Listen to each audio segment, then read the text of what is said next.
नमस्कार दोस्तों, आप सब का एक नई वीडियो में हार्दिक स्वागत है। आज की वीडियो में हम सॉल्व करने वाले हैं प्रॉफिट एंड लॉस, यानी मोस्ट इंपॉर्टेंट प्रश्न लिए गए हैं। ध्यान रखिएगा, जितने भी टाइप इसमें हैं सभी के सभी इंपॉर्टेंट हैं। छोटी सी वीडियो है, कंप्लीट देखना है। जितने भी प्रश्न हैं शॉर्टकट मेथड से इन्हें सॉल्व करना सीखेंगे। तो चलिए वीडियो को स्टार्ट करते हैं। पहला प्रश्न लिया गया, एक वस्तु के विक्रय मूल्य तथा क्रय मूल्य का अनुपात 7:5 है। लाभ या हानि प्रतिशत ज्ञात कीजिए। देखिए, इसमें लाभ हुआ है या हानि हुई हमें नहीं पता।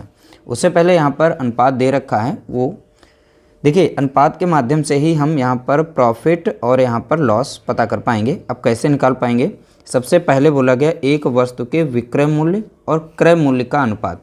सबसे पहले लिखा है विक्रय मूल्य यानी कि सेलिंग प्राइस। क्रय मूल्य का मतलब हुआ सीपी यानी कॉस्ट प्राइस। तो इसका अनुपात दे रखा है कितना है, तो आप देखेंगे 7:5 यहाँ पर 5 है। ठीक है, तो सीपी यहाँ पर है 5, एसपी दिया गया यहाँ पर 7।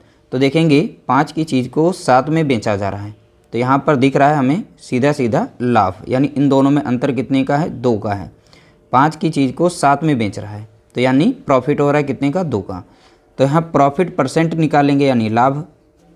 तो देखिए प्रॉफिट कितने का हो रहा है, तो आप देखेंगे यहाँ पर 2 का हो रहा है। किस पर हो रहा है? सीपी पर। तो सीपी यहाँ पर कितना है? 5। और गुणा करेंगे यहाँ पर 100 से, क्योंकि प्रतिशत में हमें चेंज करना है। 5 एकम 5 कटेगा, और 5 दूना 10 और 1 0, 20 दूना कितना हो गया? तो आप बताएंगे यहाँ पर 40 हो गया। तो इस तरह से हमने निकाला 40% का। अब देखिए यहाँ पर 40% का हुआ है प्रॉफिट। ठीक है, तो ध्यान रखिएगा, इसका राइट आंसर हो जाएगा ऑप्शन बी, करेक्ट आंसर होगा।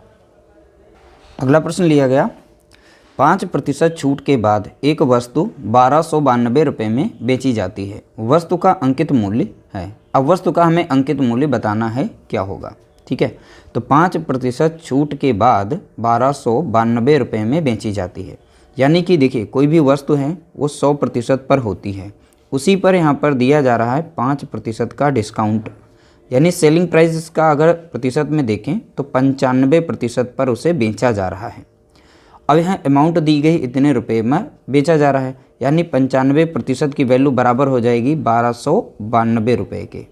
तो यहाँ से हम निकाल सकते हैं 1% का मान। ठीक है, तो 1% की वैल्यू यानी 1292 को डिवाइड कर देंगे 95 से। ठीक है, तो ये 95 से कट जाएगी। अब देखिए कितनी बार में कटेगी, हम यहाँ पर काट लेते हैं। 5 से काटेंगे, अब डायरेक्ट हम 19 से काट देंगे, क्योंकि 19 से लग रहा है संख्या काफ़ी बड़ी है, तो यह भी बड़ी संख्या। तो 19 से काटेंगे, 19 पंजे कितना हो जाएगा? 95 हो जाएगा। और 19 यहाँ पर छक्का लगाएंगे 114 आएगा। 129 से 14 माइनस करेंगे तो यहाँ पर 15 बचेगा, यानी 152 बच गया। तो 19 अट्ठे होता है 152, तो यानी यहाँ पर 68 बार में 19 से 1292 संख्या कट जाएगी। अब यहाँ संख्या नहीं कटेगी, तो 1% का मान यहाँ पर रहेगा कितना? 68/5 रहेगा। अब देखिएगा यहाँ पर 100% का मान पूछा गया है, यानी वस्तु का अंकित मूल्य। तो 100% का मान कितना होगा? तो सीधा सीधा 1% का मान यहाँ पे दिया गया था 68/5, और गुणा कर देंगे कितने से? 100 से, क्योंकि 100% का मान हम निकालना है। 5 एकम 5 कटेगा, 5 दूनी 10, 1 0। तो सीधा सीधा गुणा करें, 1 0 था, 1 0 लगा लिया। 2 8 16 के 6 हो गया, हासिल आया कितना? 1। 2 6 12, 1 कितना हो गया? 13, यानी 1360 रुपये उसका अंकित मूल्य है। तो यहाँ पर राइट आंसर हो जाएगा ऑप्शन हमारा पहला, करेक्ट आंसर होगा। अगला प्रश्न लिया गया, एक दुकानदार किसी ऑफर के तहत 4 वस्तुएं खरीदने पर एक मुफ्त देता है। यानी यहाँ पर ऑफर चल रहा है, 4 वस्तुएं खरीदें, एक वस्तु मुफ्त पाएँ। तो छूट का प्रतिशत क्या है? हमें यहाँ पर डिस्काउंट का परसेंटेज बताना है। अब देखिए यहाँ पर टोटल वस्तुएं कितनी बेची जा रही हैं, यानी दुकानदार टोटल वस्तुएं देगा कितनी। तो देखेंगे 4 तो यहाँ पर खरीदी जा रही हैं और एक इसके साथ में मुफ्त दे रहा है, यानी टोटल वस्तुएं यहाँ पर कितनी दुकानदार दे रहा है? तो आप बताएंगे 4। उसमें से डिस्काउंट कितने का मिल रहा है? तो डिस्काउंट एक वस्तु का दिया जा रहा है, तो हमें डिस्काउंट प्रतिशत निकालना है। तो यहाँ पर छूट प्रतिशत हम निकाल सकते हैं। कितनी वस्तु की छूट मिल रही है? 1। टोटल वस्तुएँ कितनी हैं यहाँ पर? 5। यहाँ पर सीधा सीधा हम प्रतिशत निकालेंगे, तो 1/5 यहाँ पर गुणा करेंगे 100 से। अब इसे सॉल्व करेंगे, हमारा डिस्काउंट यानी छूट प्रतिशत निकल आएगा। 5 एकम 5, 5 दूना 10, 1 0, यानी 20% का हमें दिया जा रहा है डिस्काउंट। कितने का दिया जा रहा है? 20% का। राइट आंसर हो जाएगा ऑप्शन सी, करेक्ट आंसर यहाँ पर दिया गया है। अगला प्रश्न लिया गया, एक किताब पर 30% छूट मिलने से मोहन 150 रुपये बचाता है। उसने पुस्तक पर कितना खर्च किया, यानी पुस्तक वो कितने की खरीदी।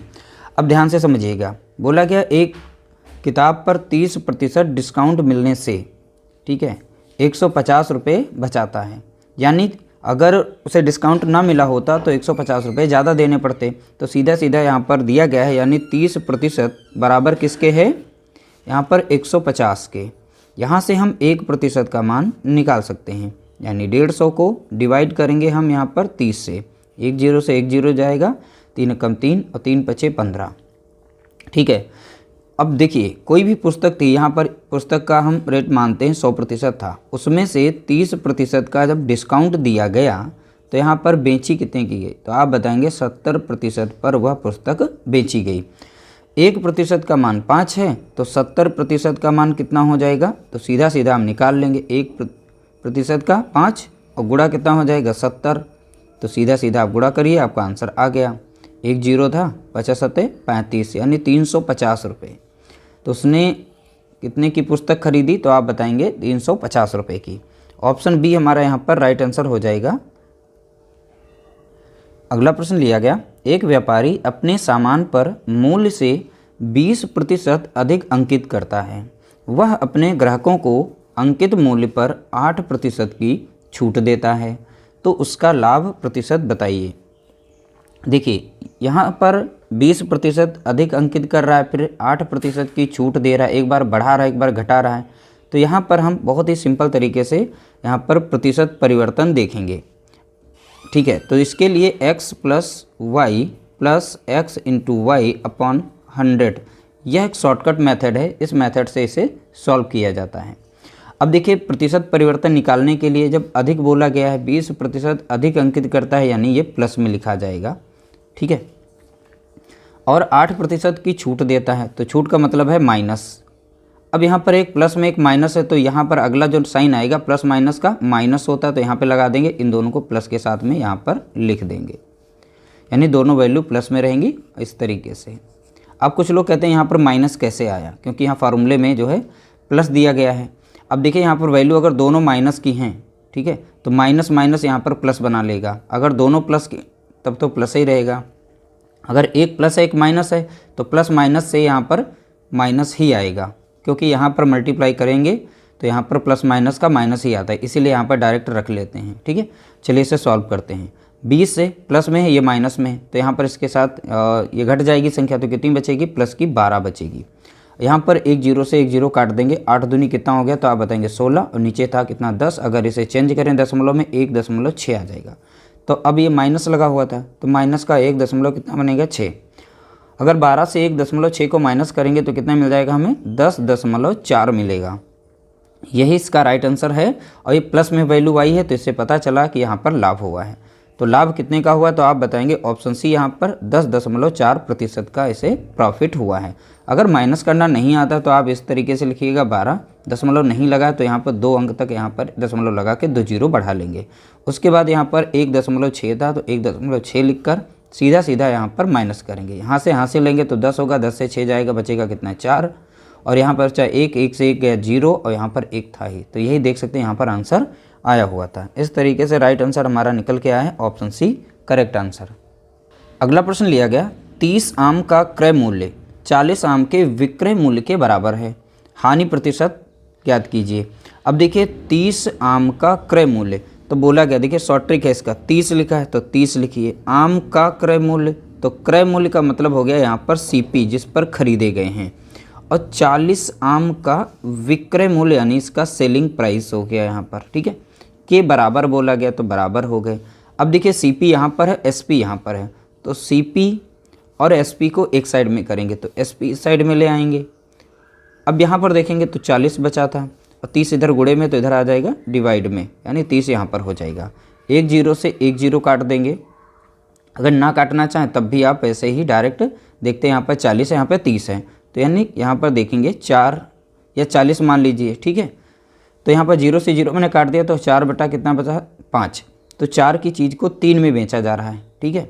4 की खरीद करके 3 में बेच रहे हैं तो नुकसान हो रहा है। कितने का नुकसान हो रहा है? तो देख सकते हैं यहाँ पर 1 का नुकसान हो रहा है, क्योंकि यहाँ पर 4 है, यहाँ पर 3 है, तो 1 का नुकसान हो रहा है। यानी लॉस प्रतिशत हमें पता करना है, तो लॉस प्रतिशत निकालेंगे। लॉस कितने का हो रहा है? 1 का हो रहा है, ठीक है। किस पर हो रहा है? सीपी पर। सीपी हमारा कितना है? 4 है। यहाँ पर प्रतिशत निकालना, इसलिए हम 100 से गुणा कर देंगे, ठीक है। 4 कम 4 कटेगा, 4 से अगर 100 को भाग देंगे तो 25 बार में जाएगा, यानी 25%।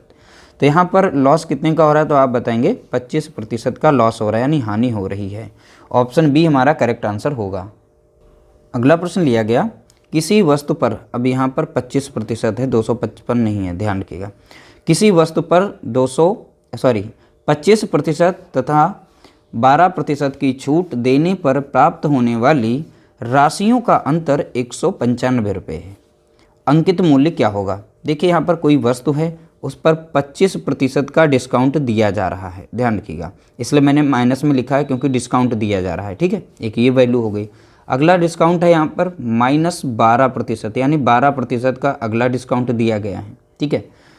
उनकी राशियों का अंतर जो दिया गया है, डिस्काउंट देने के बाद जो राशियों का अंतर है वो 195 रुपये है। तो इन राशियों का अंतर देख लेते हैं दोनों के बीच में। तो यहाँ पर देखिए ये वैल्यू तो ये तो दिखा रही है कि डिस्काउंट की। अब इन राशियों का अंतर दिखाने के लिए हमें माइनस लगाना पड़ेगा। अब यहाँ से अंतर हम निकाल पाएंगे। तो -25% यहाँ पर हो जाएगा, और माइनस माइनस कितना हो गया? प्लस हो गया। यहाँ पर माइनस माइनस प्लस हो गया, तो प्लस का 12% हो गया। अब माइनस की संख्या बड़ी है, प्लस की छोटी है, तो माइनस का यहाँ पर 13% बनेगा। ये दोनों राशियों का अंतर आया है प्रतिशत में, ठीक है। लेकिन एक्चुअल में यहाँ पर अमाउंट दी गई कितनी? 195 रुपये। ये दोनों के अंतर दिया गया है, यानी रुपये में दिया गया है। तो यहाँ वैल्यू बराबर हो गए। 13% की वैल्यू बराबर है किसके? 195 की। यहाँ से हम 1% की वैल्यू निकाल सकते हैं। तो 195 को डिवाइड कर देंगे हम 13 से। 13 कम 13 कटेगा, 13 कम 13 और 13 पचे 65, यानी 1% बराबर कितना हो गया? तो आप बताएंगे यहाँ पर 15। तो 100% का मान कितना हो जाएगा? तो सीधा सीधा आप 15 में गुणा कर देंगे, ठीक है। तो 1500 इसका राइट आंसर हो जाएगा। तो यहाँ पर करेक्ट आंसर हो जाएगा कितना? ऑप्शन ए पहला आंसर यहाँ पर करेक्ट होगा। इस तरह से टॉप 7 प्रश्नों को हमने सॉल्व किया। ये सभी के सभी प्रीवियस ईयर एग्जाम्स में कहीं ना कहीं पूछे गए हैं। उन्हीं सभी प्रश्नों को हम लेकर आए हैं। वीडियो अगर अच्छा लगा है तो लाइक करिएगा, शेयर करिएगा।